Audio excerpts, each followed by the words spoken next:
बच्चों हम लोग दोलन वाला चैप्टर पढ़ रहे थे और इसी को हम एक कदम और आगे अभी ले जाते हैं।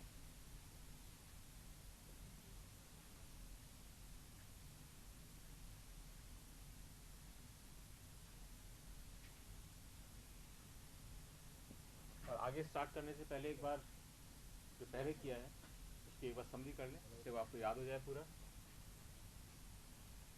हम लोगों ने x क्या लिखा था, a cos,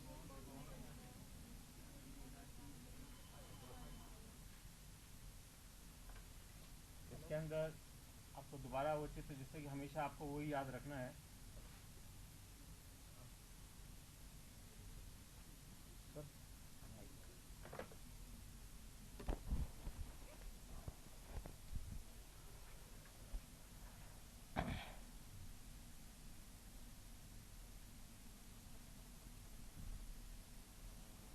हम ये मान के चलते हैं कि x अक्ष से ये बिंदु चल रहा है। ये केवल पुराना वाला एक बार दोहराने के लिए इसे तो मन में बैठ जाए। और हम लोगों ने ये भी कहा था कि जब भी हम दोलन का अध्ययन करते हैं तो हमें हमेशा यस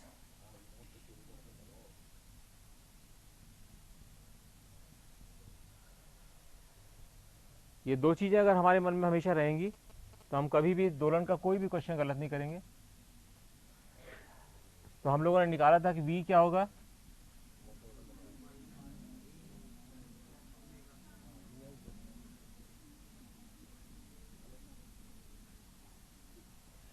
ठीक है। और इसको हमने कहा था एक्सेलरेशन क्या होगा,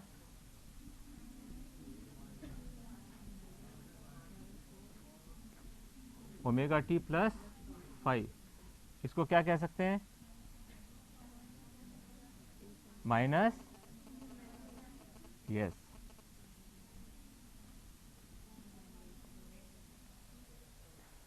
एक हम लोगों ने पढ़ा था कि k की वैल्यू क्या होती है,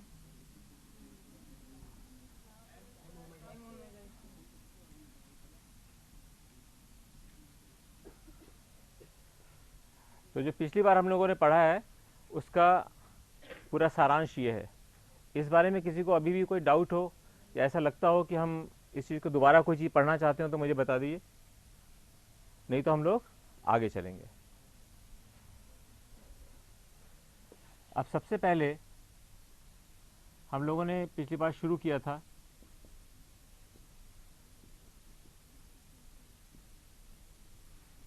स्थैतिक ऊर्जा।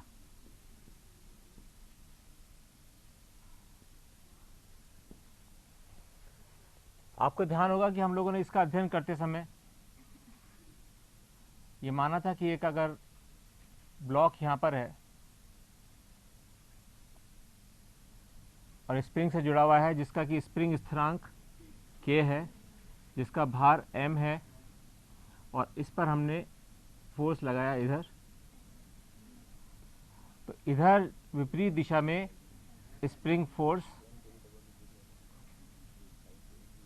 Fs बनेगा।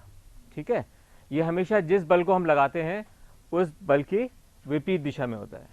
ठीक है, तो जब भी हम स्प्रिंग को किसी भी दिशा में खींचेंगे तो वापस उस स्प्रिंग को वो पुराने वाले स्थान में लाने के लिए काम करेगा।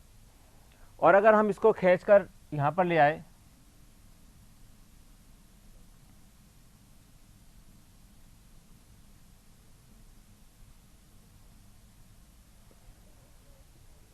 तो हम लोगों ने इसकी स्थैतिक ऊर्जा कितनी निकाली थी, कैसे निकाली थी, तो याद है किसी बच्चे को? ऊर्जा क्या होती है, ऊर्जा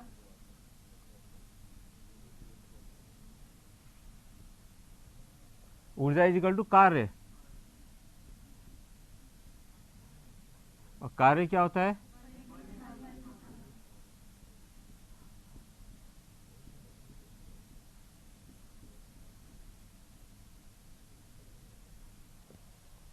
ठीक है। हम लोगों ने इसकी कितनी वैल्यू निकाली थी, स्थैतिक ऊर्जा की क्या वैल्यू आई थी, हाफ के एक्स स्क्वायर।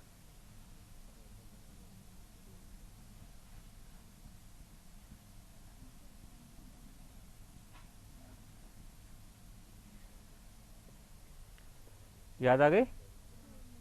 अब इसको हम अगला स्टेप लेके चलते हैं कि जब हमने लिखा कि ये ऊर्जा, यानी कि हम इसको स्थैतिक ऊर्जा को हमेशा U से लिखते हैं, स्थैतिक ऊर्जा को U से लिखेंगे, तो हमने जब कहा कि हाफ के एक्स स्क्वायर, यहाँ x की क्या वैल्यू है, तो हम क्या लिख सकते हैं इसको, a cos omega t plus five, बिल्कुल सरल सरल भाषा में समझ में आ जाएगा आपको।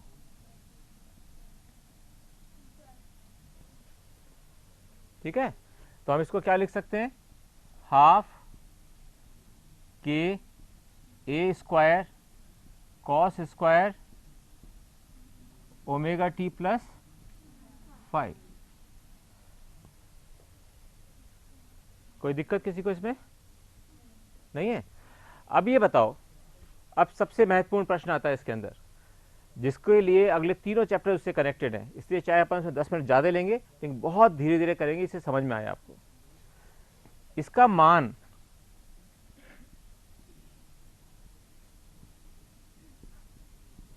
कब अधिकतम होगा,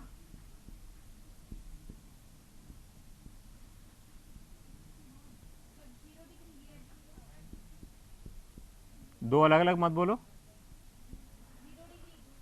जबकि कब होगा, जब सीधा सीधा यूं सोचा करो कि जबकि cos square omega t plus five 0 हो या 1 हो,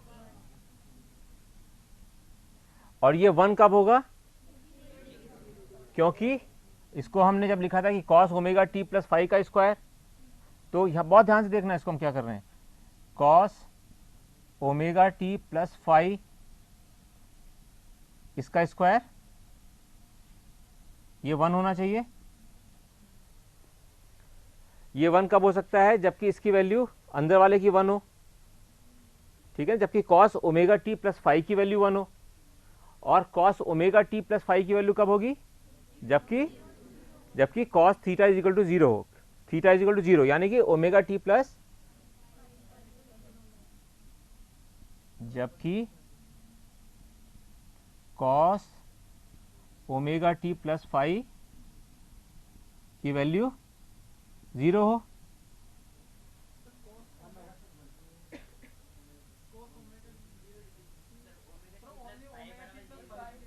हाँ हाँ, मतलब इसकी वैल्यू 0 होनी चाहिए, ठीक है। अगर हमारे पास omega t plus five equal to 0 है, तो अब इन दो चित्रों में देखो जरा, यहां ओमेगा टी प्लस फाइव कब 0 होगा, कौन बच्चा बताएगा, ओमेगा टी प्लस फाइव कब 0 होगा, जब, क्योंकि यहां से अपना कण यहां से स्टार्ट हो रहा है, तो ओमेगा टी प्लस फाइव 0 का मतलब वो यहां पर है, ठीक है। क्यों, क्योंकि हम लोगों ने ये भी सीखा था कि पार्टिकल का जो एंगल होता है ये ओमेगा टी प्लस फाइव होता है, और फाइव क्या होता है, प्रारंभिक कला। तो इसका हम जब ये कह रहे हैं यहां पर, ये बहुत ध्यान से देखो कि जब omega t plus five equal to 0 है, तो यहां पर है, तो इस समय आयाम कितना है, अधिकतम। इसका मतलब ये हुआ कि इस स्थिति में आयाम a हुआ, और a क्या है, अधिकतम आयाम।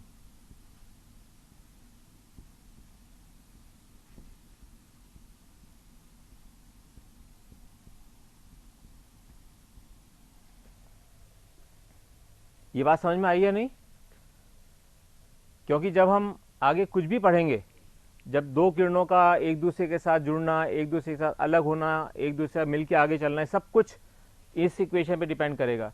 हमने करना क्या शुरू किया है, हमने देखा कि स्थैतिक ऊर्जा के A square cos omega t plus five square है, ठीक है।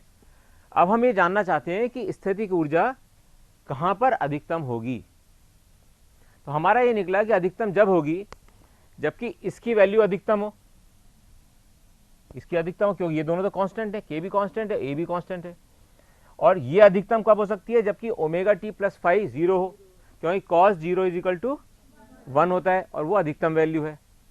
तो कॉस, हमने कहा कि cos omega t plus five is equal to 1 होना चाहिए, तो ओमेगा टी प्लस फाइव 0 होना चाहिए। अब जैसे आपने कहा कि omega t plus five is equal to 0, ये किसी पुस्तक में आपको नहीं मिलेगा, जब भी बच्चे कंफ्यूज होते हैं इन 2 चैप्टर्स में बहुत ज़्यादा।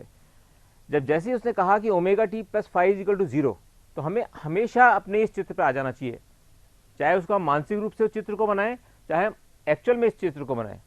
और हमें यहाँ देख लेना चाहिए कि 0 कब हो रहा है, जबकि पार्टिकल स्टार्ट पर है, या दूसरी तरफ कब हो सकता है मैक्सिमम, जबकि 180 डिग्री चल चुका हो।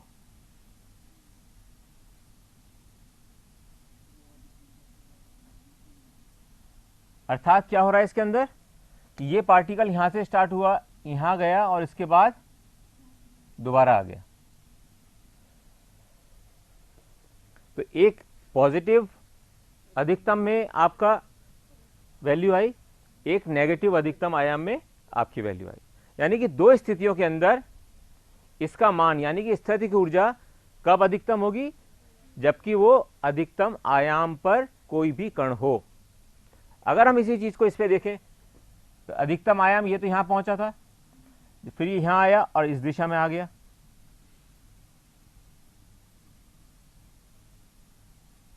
यानी कि इन दोनों स्थितियों में स्थैतिक ऊर्जा का मान अधिकतम होगा। लेकिन cos 180 में तो -1 होता है। हाँ, तो माइनस हो गया ना ये, क्योंकि ये 0 है आपका, ये 0 0 है, तो अब ये माइनस है, तो माइनस ये रखेंगे जब आप, क्योंकि ये स्क्वायर है, ये तो अपना पॉजिटिव हो जाएगा, ठीक है ना, क्योंकि स्क्वायर है ना यहाँ पे वैल्यू। इसका मतलब ये हुआ, ये हमें ध्यान रखना है कि ये a प्लस और a माइनस दोनों में ऊर्जा अधिकतम होगी, स्थैतिक ऊर्जा। अगर आप इसको हम वैसे भी सोचें, तो हमने क्या कहा था कि ये जो एक बॉब है, यानी कि जिस पार्टिकल को हम यहां तक ले जाके छोड़ रहे हैं, इस जगह छोड़ रहे हैं ना हम लोग, हमने स्टार्ट कहां से किया था, इस जगह से। जब हमने यहां से छोड़ा तो इसकी गति कितनी थी, 0 है।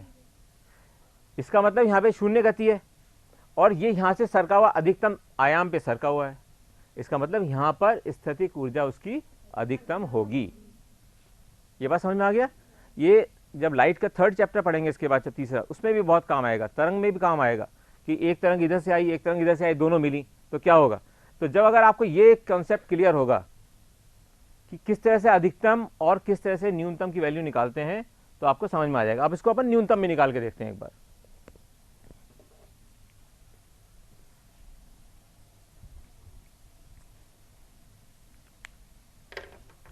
अब इसका न्यूनतम मान क्या होगा, ये देखो जरा। अब अगर हम न्यूनतम मान निकालना चाहें, न्यूनतम होगा तो इसका मतलब cos omega t plus five 0 होना चाहिए। अब देखा ना, बिल्कुल देखो कितना अच्छा समझ में आने लगे आपको, cos omega t plus five 0 होना चाहिए। जब न्यूनतम होगा, न्यूनतम वैल्यू 0 होनी चाहिए, ठीक है बच्चे, आपको समझ में आ रहा है। और ये कब हो सकता है, जबकि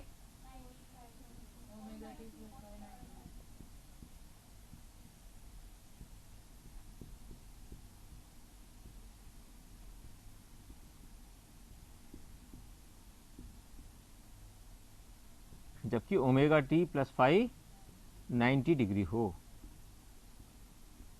जैसे अपने पास ये पता चला, ये हुआ, हम लोगों ने अपने आप को इस चित्र को आंख मीच कर इसको इमेजिन करना है। तो यहां पे हम क्या कह रहे हैं, 90 degree. So omega t plus five 90 हो गया, यानी कि इस जगह पहुंच गए,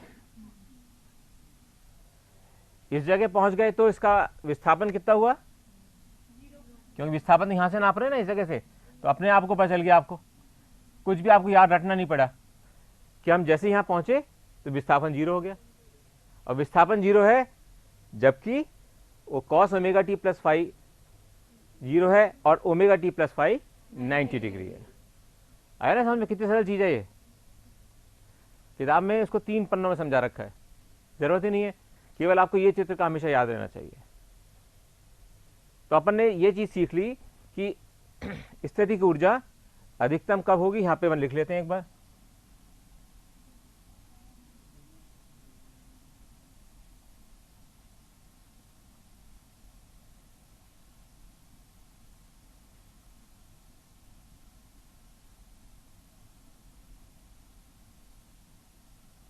जिससे आपको याद रहे क्या हुआ है।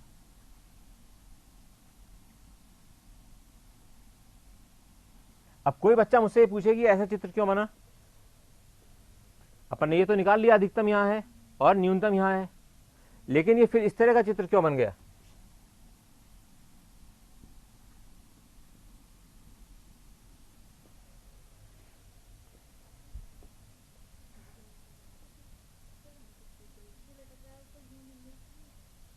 हाँ बताओ, ये पूछो ना, जब बताओ क्या है, इसका अर्थ क्या है।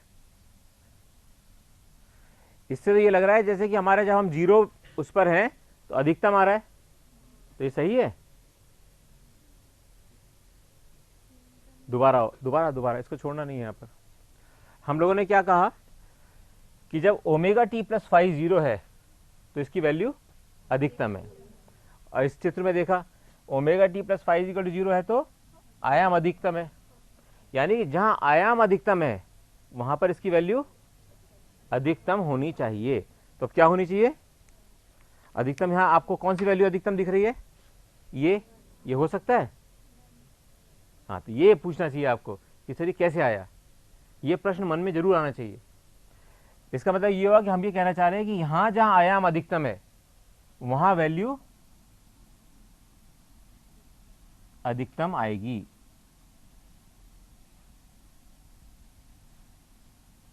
और न्यूनतम अपन ने कितने पे निकाली,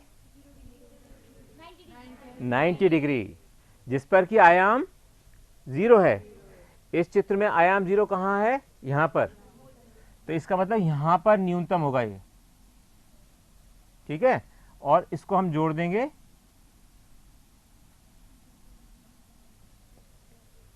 आई बात समझ में, कितना आसान है ये लगातार 3 साल से बोर्ड के एग्जाम में आ रहा है क्वेश्चन, एनर्जी वाला, ऊर्जा निकालने का। तो हमें ये पता चल गया कि ये हमने स्थैतिक ऊर्जा का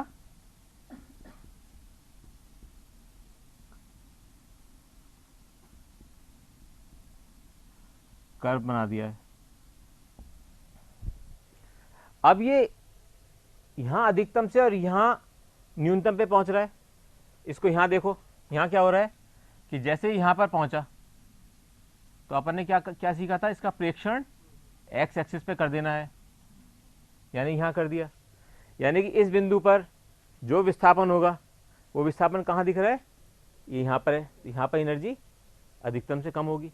इस प्रकार ये कर्व बनता चला जाएगा। किसी बच्चे, हाँ बेटा बोलो, दोबारा समझा देता हूं, कोई दिक्कत नहीं। कहां से समझना बेटा, बोलो कहां से, इधर आओ। दोबारा देखो कि हमने ये कहा कि बिल्कुल, चाहे इसको 3 बार समझो 4 बार समझो, लेकिन समझ लेना, क्योंकि सब कुछ इसी पे निर्भर है अगले चारों चैप्टर्स। हमने ये कहा कि ये स्थैतिक ऊर्जा है, स्थैतिक ऊर्जा की वैल्यू है ये अधिकतम कब होगा, जबकि cos square omega t plus 5 अधिकतम हो, या हम कह सकते हैं कि कॉस ओमेगा टी प्लस 5 अधिकतम हो। कॉस की अधिकतम वैल्यू क्या होती है, 1। ये कब अधिकतम 1 हो सकती है, जबकि इसका एंगल 0 हो, यानी कि ओमेगा टी प्लस 5 0 हो।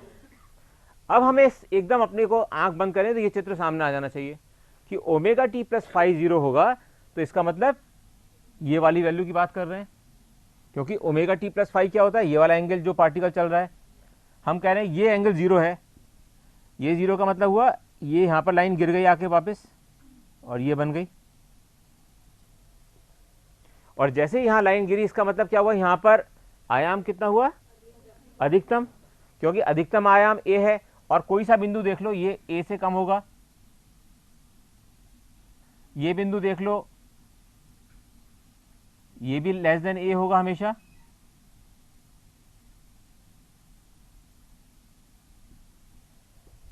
समझ में आए। इसलिए हमने क्या किया, हमको ये पता चल गया कि जब ये एक्स पर है, यानी कि जब ओमेगा टी प्लस 5 90 है और जब आयाम अधिकतम है, तो उस समय स्थैतिक ऊर्जा अधिकतम है। हमने एक ये ग्राफ बनाया जिसमें हमने एक एक्स एक्सिस ली और वाई एक्सिस ली। वाई एक्सिस पे हमने लिखा ऊर्जा, मान लो इसको ऊर्जा का लिख दीजिए। अब हम क्या कह रहे हैं कि जब मूल बिंदु से ए दूरी पर है बिंदु, तो यहां पर अधिकतम है, ये ऊर्जा का कर्व है, ऊर्जा यहां पर है, तो हमने कहा अधिकतम ऊर्जा आ गई। कहां ये अधिकतम ऊर्जा? ये रही। इसी प्रकार हमने माइनस नेगेटिव वे पे देखा, यहां पे भी अधिकतम आयाम होगा, तो इसके अंदर ऊर्जा कितनी आई? यहां पर अधिकतम इस जगह हुआ। और चूंकि हमने कहा कि न्यूनतम कहां होगी, न्यूनतम मान कब होगा? जबकि cos omega t plus five का वैल्यू जीरो हो। अगर ये जीरो होगा तो हम यहाँ जीरो रखेंगे और यू की वैल्यू जीरो आ जाएगी, ठीक है ना। तो ये जीरो कब हो सकता है? जबकि omega t plus five 90 degree हो। ओमेगा टी प्लस फाइव 90 कब हो सकता है? जबकि ये कण जो है ये ट्रैवल करता करता यहां पहुंच गया, और जब यहां पहुंचा है बिंदु, तो ये अक्ष से कितना दूर हुआ? 0 पॉइंट से 0 दूरी पे हो गया, बिल्कुल इसके ऊपर आ गया ना। तो अब इसका प्रोजेक्शन अगर हम एक्स एक्सिस पे डालेंगे तो शून्य होगा। ये बात तो पता है ना आपको। अगर हम यहां से इसका प्रोजेक्शन डालते हैं, लंब डालते हैं, 0 पाएगा, अर्थात 0 बिंदु पर, मूल बिंदु से 0 दूरी पर क्या हो रहा है? नहीं, डिस्प्लेसमेंट कितना है? 0। और इस पे एनर्जी कितनी हो रही है? स्थैतिक ऊर्जा 0। क्यों 0 हो रही है? क्योंकि हमने अभी यहां लिखा cos omega t plus five 0 है। ये जब संभव होगा जबकि ओमेगा टी प्लस फाइव 90 है। जब ओमेगा टी प्लस फाइव 90 है, इसका मतलब यहां पर है कण। ये अगर यहां पर कण है, इसका अगर हमने इस पर प्रेक्षण किया तो 0, इसका आयाम 0 वाले पर आ गया। तो यहां पे हमने देखो, यहां आयाम 0 किस बिंदु पर आया था? इस पर, तो हमने ये मिला दिया। तो इस प्रकार ये स्थैतिक ऊर्जा का कर्व कहलाता है, ठीक है। और किसी बच्चे को किसी भी और जगह समझने में दिक्कत आ रही हो? ठीक है, चलें आगे।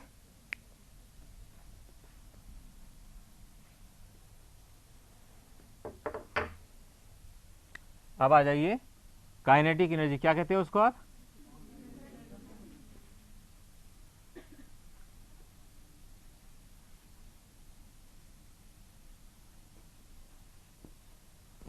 अब हम पढ़ेंगे गतिज ऊर्जा क्या होती है। गतिज ऊर्जा, जैसा कि इसका नाम है, उससे ही पता चलता है कि गति के, जिस समय की कण गति में हो उस समय की ऊर्जा। अगर हम इस वाले चित्र को देखें तो यहां से हमने छोड़ा था, यहां 0 गति थी। जैसे जैसे ये केंद्र की तरफ आया, इसकी गति बढ़ती गई, और फिर जब इधर गया, यहां पहुंचा तो गति 0 हो गई। तो इसके बीच में क्या हो रहा है? यहां इसके बीच में ये इस दूरी में क्या हो रहा है? यहां पर आपकी u अधिकतम था,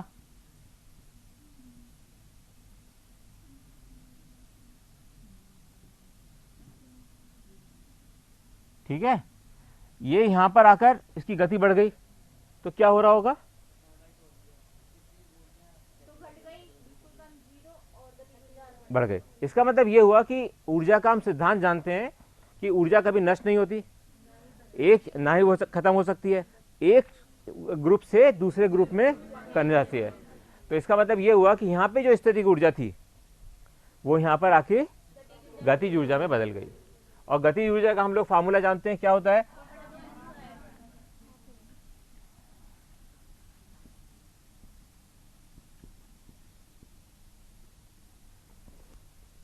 ठीक है, ये गतिज ऊर्जा होती है। हम लोगों को इसको दोलन के अंदर अध्ययन करना है। तो अब देखो जरा, हमने v क्या निकाला था?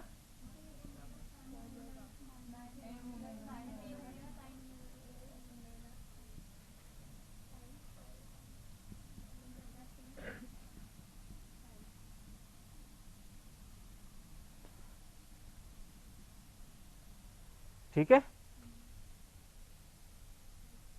ठीक है। तो ये कितना हुआ? Half m a square omega square sine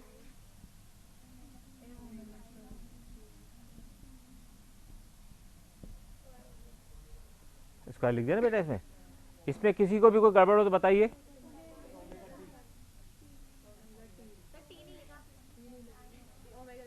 और बताओ, और देखो सोच के।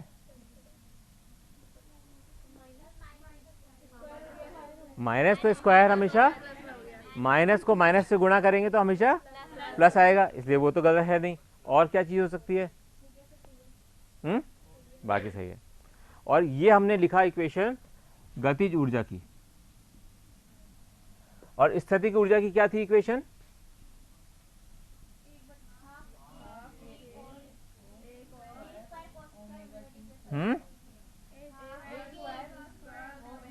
ए स्क्वायर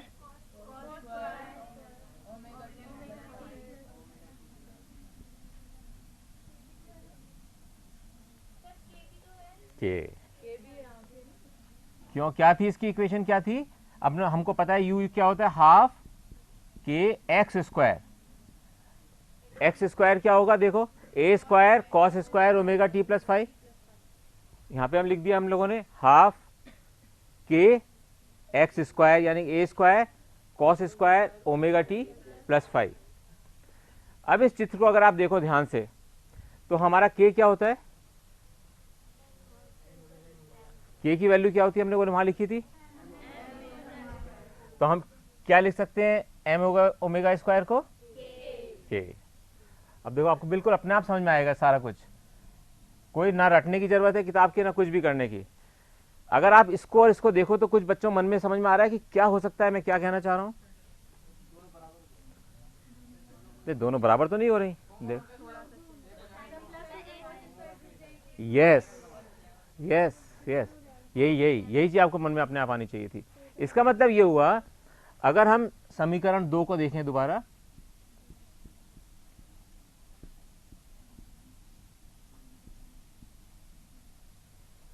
तो हम इसको क्या लिख सकते हैं, E is equal to half M omega square is K A square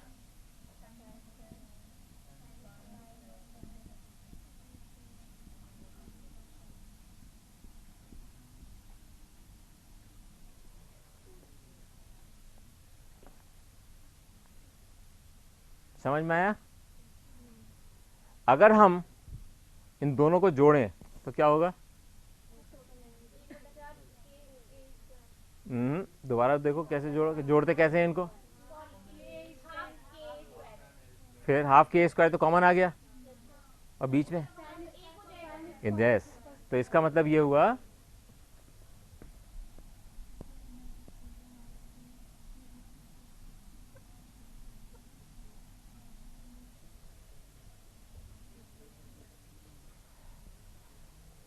इसलिए हम लिख सकते हैं u प्लस ई।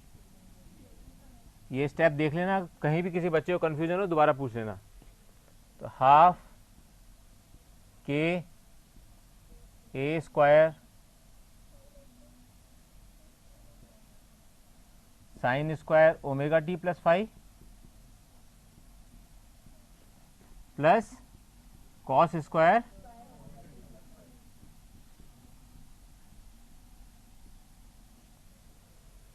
ये क्या होगा, 1 होगा, क्योंकि हम जानते हैं कि sine square theta plus cos square theta 1 होता है।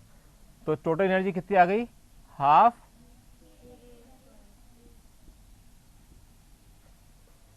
अब बताइए इसमें कोई चीज कठिन लगी आपको, किसी बच्चे को कुछ भी कठिन लगा हो तो पूछ ले, क्योंकि अब मैं क्वेश्चन पूछने वाला हूं आपसे। इसके बाद इसको दोबारा मुझसे कुछ पूछना है पूछ लो अभी अच्छी तरह से।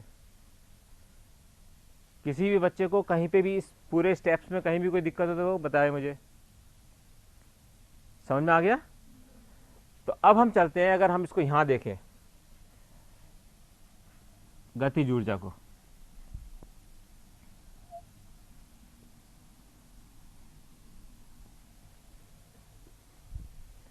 ये गतिज ऊर्जा कब अधिकतम होगी, देखो ध्यान से देखो, ई अधिकतम कब होगा। ये अगर आपको अधिकतम और न्यूनतम करना आ जाए ना तो आपके एग्जाम के अंदर कम से कम 9 या 10 क्वेश्चन सही होंगे। अधिकतम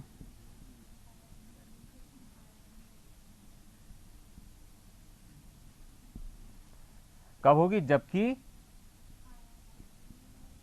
आयाम पर मत पहुंचो सीधे, अब होशियार हो गए, इसका मतलब ये नहीं कि डायरेक्ट वहां जाओ। जबकि sine square omega theta omega t plus 5 1 हो, यानी कि sine omega t plus phi is equal to 1 हो, क्योंकि साइन की अधिकतम वैल्यू कितनी होती है 1। ये 1 कब होगा, जबकि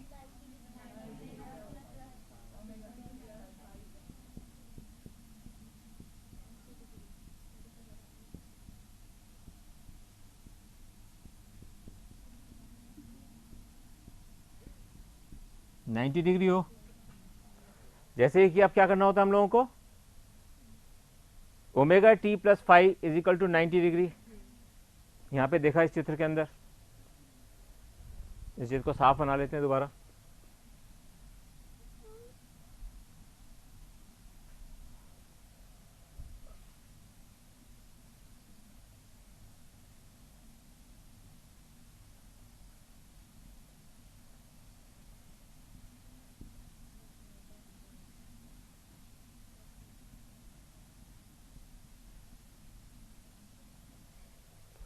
अब हमने क्या कहा, omega t plus five 90 degree होना चाहिए।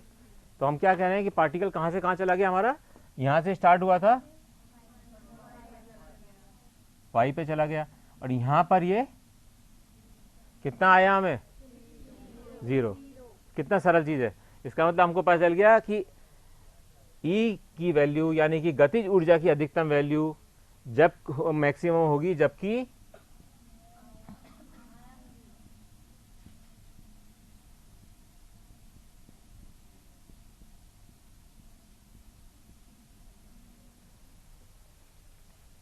आई बात आपको समझ में, कितना आसानी से सब ये चीजें हो जाती हैं। आयाम 0, अब यहां पे आप देखो आयाम 0 कब हुआ, यानी आयाम 0 यहां पे होगा क्योंकि ये 0 0 वैल्यू है। यहां आयाम 0 होगा इस पॉइंट पे, और गतिज ऊर्जा अधिकतम होगी, ऊर्जा यहां होनी चाहिए। इसलिए अपना ये जो ये वाला ग्राफ था, ये किसको दिखाएगा,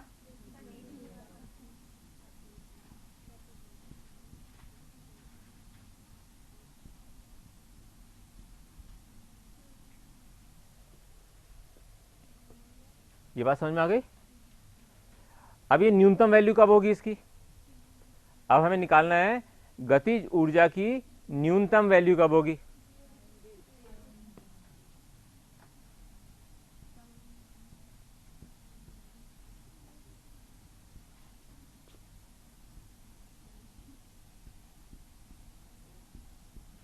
जबकि sine omega t plus five is equal to,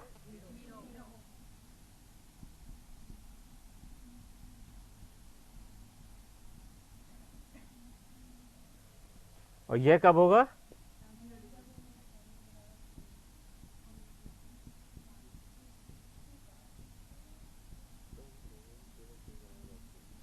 omega t plus five is equal to, यानी कि अगर हम इस चित्र को आ जाए फटाक से, हमने देखा अर्थात 0 डिग्री कब हो सकता है, omega t plus five is equal to 0 कब है, क्योंकि ये वाला एंगल 0 होना चाहिए, है ना। 0 होगा तो यहां होगी लाइन, या ये यहां होगी।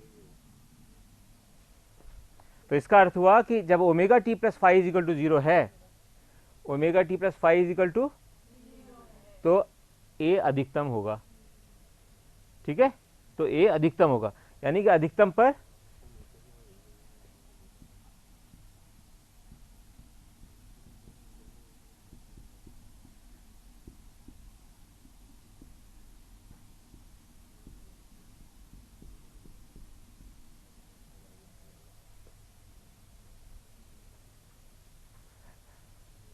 दोबारा हम क्या कह रहे हैं कि जब ओमेगा टी प्लस फाइव 0 है, यानी कि इस जगह है, अधिकतम आयाम पर है, तो उसकी वैल्यू न्यूनतम। दोबारा बताऊं इसका मतलब,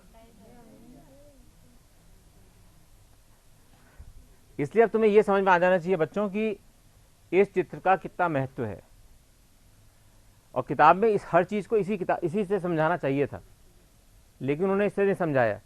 उसको डायरेक्ट करते हैं बच्चे कंफ्यूज आते हैं कि पता नहीं क्या हो रहा है, कभी लिख रहे हैं ओमेगा टी प्लस 590 हो गया, कभी ओमेगा टी प्लस 50 हो गया, उससे अधिकतम हो गया, फिर न्यूनतम हो गया। अगर आपको ये समझ में आ गया तो जितने भी हम वेव्स का एक दूसरे के साथ दिखाएंगे तो इससे होगा। क्वेश्चन पूछ रहा है कोई? हाँ। ये स्थैतिक ऊर्जा का सर ग्राफ निरंतर बढ़ क्यों रहा है सर? निरंतर कहाँ बढ़ रहा है? निरंतर नहीं बढ़ रहा, ये दोनों का जो योग है वो तो यहाँ पर अधिकतम होगा। अभी हम लोगों ने पढ़ा था कि अगर स्थैतिक ऊर्जा और गतिज ऊर्जा दोनों जोड़ें तो उनका वैल्यू होती है हाफ के ए स्क्वायर, यानी वो तो अधिकतम वैल्यू है। दोनों का योग कभी भी इन दोनों इससे ज़्यादा नहीं हो सकता। अर्थात ये वाली जो लाइन है ये क्या ऊर्जा को दिखा रही है? कुल ऊर्जा। और ये कितना वैल्यू निकाली थी हम लोगों ने? हाफ के। समझे बेटा? इसलिए ये वाला जो ग्राफ स्थैतिक ऊर्जा का जब ऊपर आपको बढ़ता हुआ दिख रहा है, ये क्यों दिख रहा था? क्योंकि स्थैतिक ऊर्जा हमने लिखी थी कि हाफ के एक्स स्क्वायर होती है, और एक्स क्या था? A cos square omega t plus five. तो इसकी वैल्यू जब जीरो होगी, जब omega t plus five zero होगा, तो इस वाले ग्राफ को देखो, आयाम अधिकतम होगा। तो हम लोगों ने निकाला निष्कर्ष कि जब आयाम अधिकतम होगा तब इसकी ऊर्जा की वैल्यू अधिकतम होगी। इसको अगर आप और भी छोटे रूम में याद करना चाहो, अगर आपके मन में लगे कि साहब इतना सा मुझे एग्जाम में एकदम कुछ कठिन आ रहा है, तो हमेशा इस पेंडुलम को याद कर लो।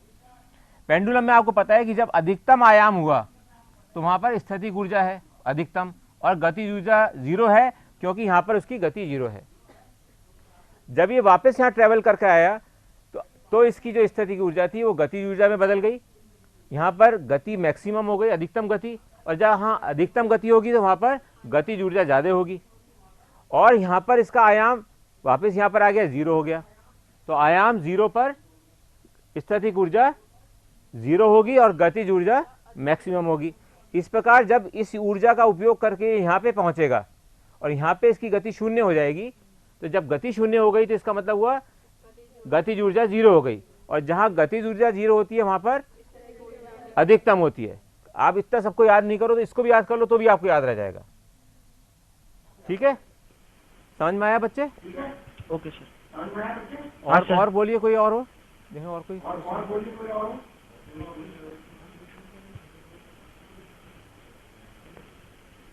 और पूछना चाहते हो बेटा कोई? नहीं सर, नहीं सर, बराबर।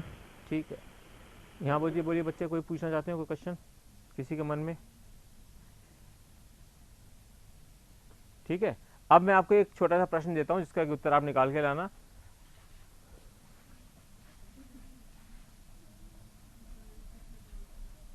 आप लोग यहाँ पे भी निकाल सकते हो इतने पढ़ने के बाद उसको 2 मिनट में, लेकिन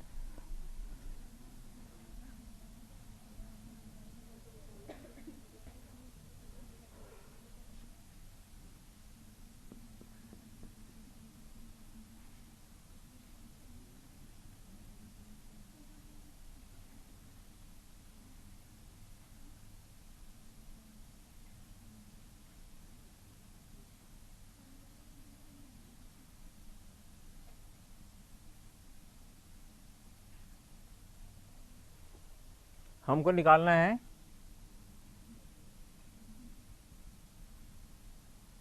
इसका दोलन काल कितना होगा, जबकि ये दूरी दे रखी है L।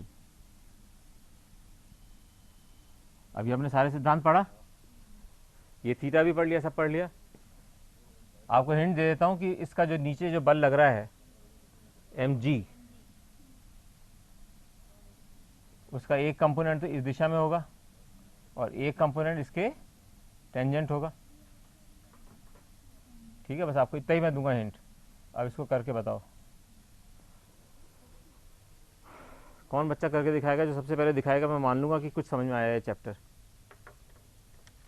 कितना टाइम हुआ है ना? हाँ, ये तो बता सकते हैं ना इनको आगे। तुम बताओ इस प्रश्न को कैसे हल करोगे और क्या सिद्धांत आपको बता रखा है, कैसे उससे आगे बढ़ोगे। सिद्धांत अपने को ये याद रखना है कि कोई भी अगर मूवमेंट हुआ है, कोई भी मोशन है, तो जो फोर्स जनित होता है दोलन का, वो उसका विरोध करता है, उसका विरोध करता है। अब इसको आधार बना के सोचो क्या होगा।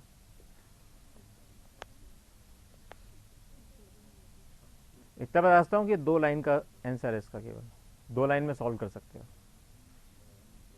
अभी आपने जो सीखा उसी को लगाना है। दोबारा सिद्धांत में बता देता हूँ, वो बल जो इस पे लग रहा है वो इसके दोलन को विरोध करेगा।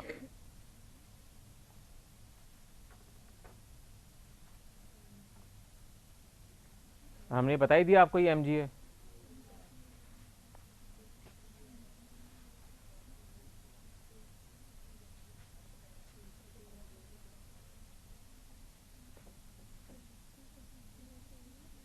थोड़ा दिमाग लगाने की कोशिश करो, गलत नहीं आता कोई दिक्कत नहीं होगी, लेकिन आप इस पर अप्लाई करने की कोशिश करो जो अभी आपने पढ़ा है, क्योंकि मैंने बार बार आपको इसके मूवमेंट के बारे में बताता रहा। मैं इसको इससे अपने को रिलेट करा हुआ है।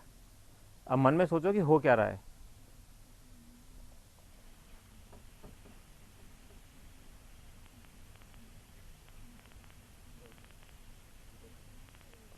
हाँ, उदयपुर से बोलो बेटा, उदयपुर से मन में क्या क्वेश्चन है? बोलो, उदयपुर से कोई पूछना चाहता है प्रश्न?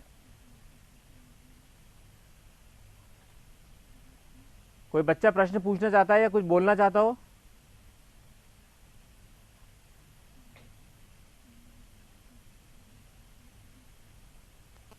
किसी को प्रश्न पूछना है? चलिए, अब इसका अगर आंसर आप लोग नहीं निकाले तो मैं बताता हूं कितना सरल है। जब ये यहां पर है लोलक, तो इस पर फोर्स लगेगा, एक इस डायरेक्शन में और एक इस डायरेक्शन में। तो सबसे पहले हमें निकालने के लिए फोर्स के हमको एंगल पता होना चाहिए। ये इसके समानांतर है। हम लोग जानते हैं कि कोई सी भी 2 समानांतर रेखाओं को काटने पर कौन सा कोण बराबर होता है, और कौन सा बराबर होगा? ठीक है। अब यहां पर इसका मतलब ये क्या हुआ, कोण कौन सा हुआ? थीटा।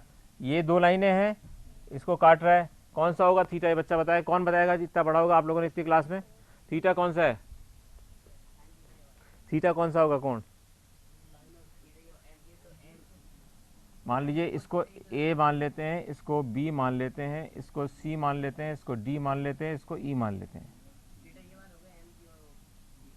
नहीं, अब इसमें बताओ मुझे, ABCD लिखे हुए।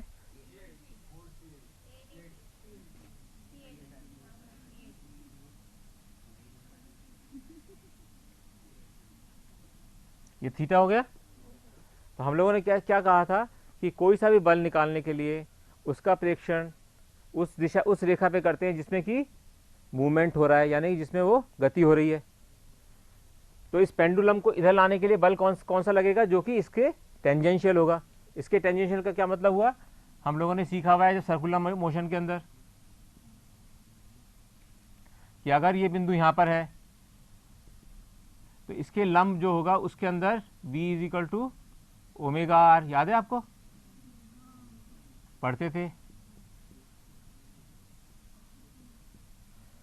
ये पढ़ा था ना अपने, जब गोलीय मोशन, जब गोलीय गति पढ़ी होगी तो उसके अंदर पढ़ा होगा आपने, v is equal to omega R होती है। इसका मतलब अगर कोई गोल गति कर रहा है तो उसकी टेंजेंट जो होगी वो उसकी वेलोसिटी को बताएगा, और वेलोसिटी से ही हमारी गतिज ऊर्जा निकलेगी। ये तो हमें पता ही है कि स्थितिज ऊर्जा यहाँ पे क्या होगी। तो अगर हमने यहाँ देखा कि इस तरह का सिद्धांत है तो ये उसी सर्किल का हिस्सा है। ये मान लो कि एक आप इस सर्किल का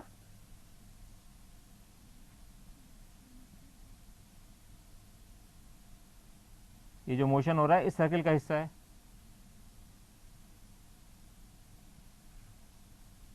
यहां से ये लोलक इस डायरेक्शन में चल रहा है, मान लीजिए, ठीक है। तो इधर कितना फोर्स लगेगा जो कि टेंजेंशियल फोर्स होगा? mg sine theta. तो फोर्स क्या होगा? mg, लेकिन ये किसी भी बल का जो कि इसको गति प्रदान कर रहा है, यानी कि इसको इधर आने की कोशिश कर रहा है, तो ये इसका विरोध करेगा। अपने सीखा है ना, लोलक के अंदर सिद्धांत क्या है कि जो भी गति होगी उसका विरोध करेगा। गति किस डायरेक्शन में हो रही है? इस डायरेक्शन में हो रही है, तो इसका जो फोर्स होगा वो नेगेटिव डायरेक्शन में काम करेगा। तो फोर्स कितना होगा? Minus mg sine theta. एक तो स्टेप ये हो गया। और हम लोगों ने क्या सीखा था? लोलक के अंदर F क्या होता है? फोर्स इज इक्वल टू अपन जानते हैं force is equal to mass into त्वरण, ठीक है, मास इंटू त्वरण। ये क्या होता था, माइनस ओमेगा स्क्वायर एक्स।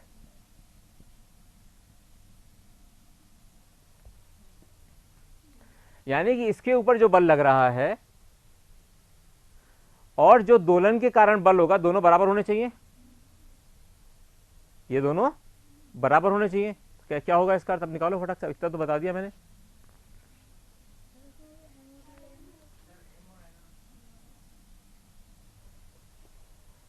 करो इसको बराबर दोनों को।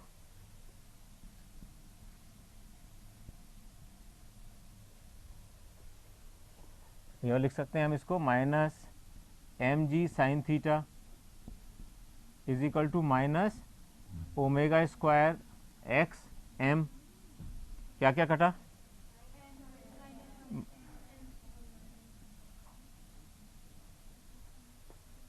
तो ओमेगा स्क्वायर एक्स क्या हो गया, जी साइन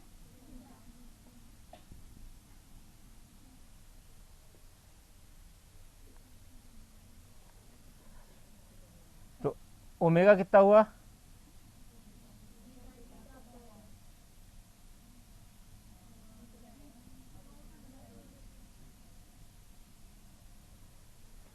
अब बच्चा को ये बताए मेरे को कि ये दूरी कितनी होगी।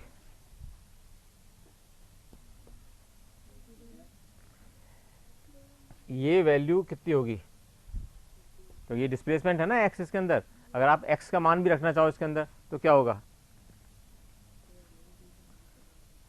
एक्स अगर मान लीजिए इस, ये कोई बच्चा बता सकता है इस दूरी की क्या वैल्यू होगी। ये सब दिए हुए हैं हम लोगों को, एल दिया हुआ है, थीटा दिया हुआ है, तो ये दूरी क्या होगी और कैसे निकालेंगे इसको अगर हम निकालना चाहें तो।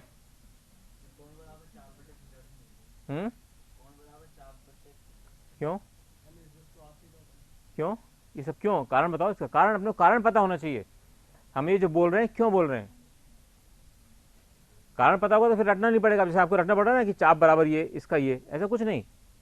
आप बताओ इसकी वैल्यू क्या होगी, कैसे निकाल सकते हैं। देखो इसको हमेशा याद को रखने की कोई आवश्यकता नहीं है, आप ये देख लीजिए। अपने को क्या पता है कि 2 पाई आर डिस्टेंस के लिए कितना एंगल होता है,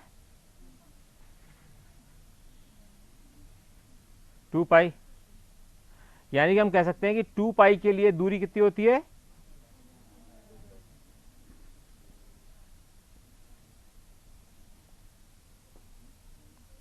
तो 1 डिग्री एंगल के लिए कितना होगा, 2 पाई आर अपॉन 2 पाई।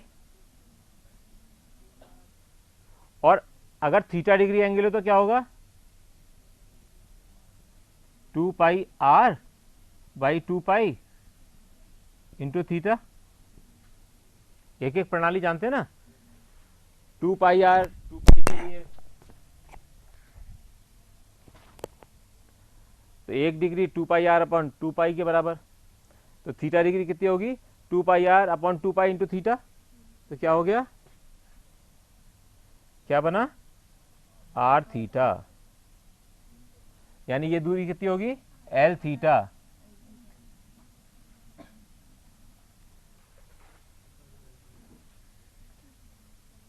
ये बताओ, किसी बच्चे को समझ में नहीं आया तो मुझसे पूछ लो, क्योंकि ये जानना बहुत जरूरी है।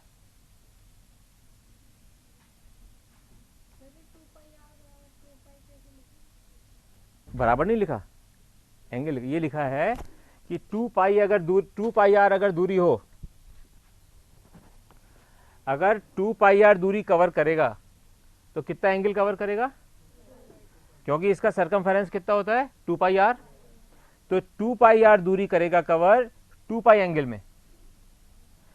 तो 1 डिग्री एंगल में कितनी दूरी कवर करेगा, 2 pi are upon 2 pi, 2 pi are अपन 2 पाई। इसलिए थीटा डिग्री में कितना करेगा, ठीक है, समझ में आ गई बात। अब ये बताओ कि इस चीज को यूज करके इस फॉर्मूले में रख सकते हैं क्या, कौन बताएगा, कौन बताए? एंगल छोटा है, एंगल बहुत छोटा है, तो साइन थीटा को क्या लिख सकते हैं? थीटा। और थीटा कितना होगा इसमें?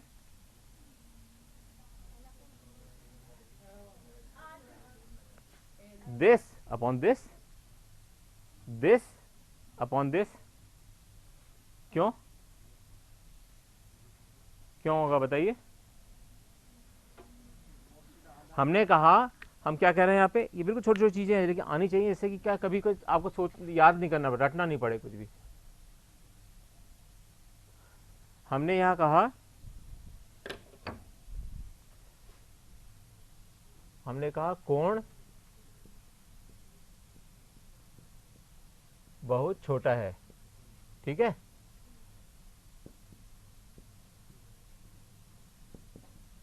इसका मतलब क्या हुआ? ये जो थीटा है इसको हम क्या लिख सकते हैं? साइन थीटा को लिख सकते हैं हम थीटा। और एक और क्या चीज लिख सकते हैं, कोई बच्चा बताएगा?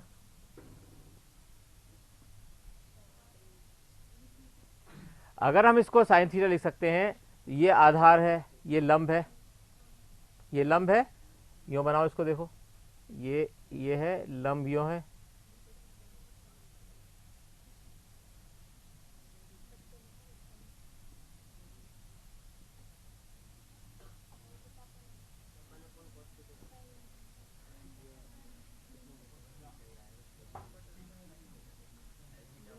तो साइन, हाँ, तो साइन थीटा क्या, साइन थीटा को थीटा और थीटा को हम टेन थीटा कुछ भी लिख सकते हैं फिर। अब बताओ,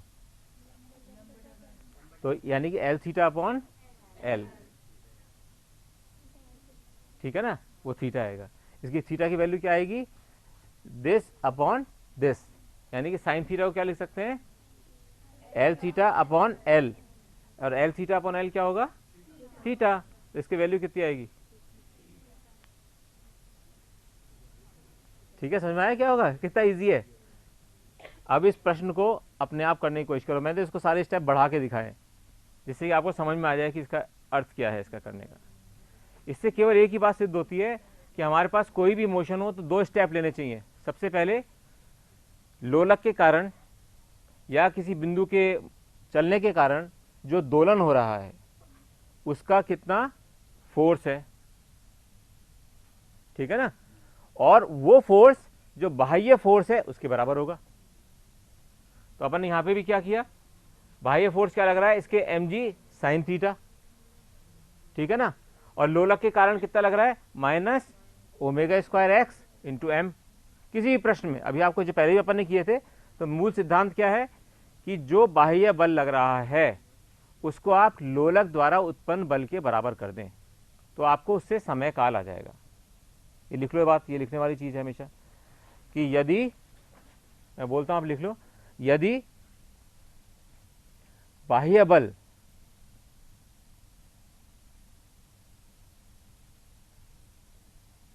जिसके कारण की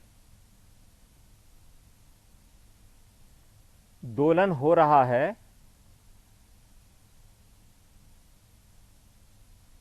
को दोलन जनित बल के बराबर कर दें, दोलन जनित बल के बराबर कर दें तो दोलन काल का मान आ जाएगा। ये किताब में आपको नहीं मिलेगा, लेकिन ये आप हमेशा याद रखो इस चीज को। और हमारे पास अगर दोलन काल आ जाता है तो हम उसकी आवृत्ति भी निकाल सकते हैं, 1/t करके आवृत्ति निकाल देंगे। उससे जितने भी संबंधित चीजें, ओमेगा निकाल सकते हैं, ओमेगा इक्वल टू 2π/t। तो यानी कि अगर हम ये वाला सिद्धांत याद रख लें मन में कि बाह्य बल जो लगाया, जो भी बाह्य बल लगाया, जैसे हमने ये भी किया था स्प्रिंग वाला क्वेश्चन कल किया था, आपको याद है? जब हमने इस गट्टे को इधर सरकाया तो इसके अंदर बल लगा F, तो दोलन के कारण कितने बल होगा यहां पर? ये इसको यहां पुश करने की कोशिश करेगा, Fs1, और ये चूंकि खींचा गया है इसको यहां पर स्प्रिंग को, ये वापस इसको दबाने की कोशिश करेगा, तो ये होगा Fs2। तो अपने क्या सिद्धांत अपना रहे हैं कि जो बाह्य फोर्स है वो दोलन जनित फोर्स के बराबर होना चाहिए। दोलन जनित फोर्स क्या है, Fs1 प्लस Fs2, विपरीत दिशा में। इसलिए हम F को अगर Fs1 और Fs2 के बराबर कर दें तो हम T का मान निकाल सकते हैं। कोई सा भी क्वेश्चन हो, एग्जाम में कभी कभी ऐसा भी क्वेश्चन आ जाता है,